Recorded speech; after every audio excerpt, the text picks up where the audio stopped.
Sebagai persiapan menghadapi babak 8 besar yang akan mulai bergulir pada pertengahan pekan ini, skuad Sriwijaya FC sudah tiba lebih awal di Bogor.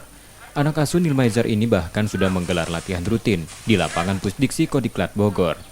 Menghadapi babak 8 besar ini, Nilmaizar mengusung optimisme tinggi.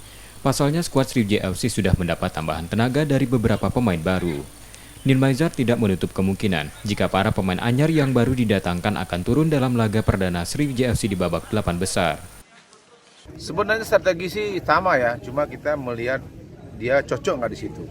Karena pemain-pemain lain kan sudah lama di sini, dengan dia beradaptasi 3 hari ini bisa nggak? Kalau dia bisa dan dia layak untuk di tim ya, nanti kita akan kasih posisi buat dia.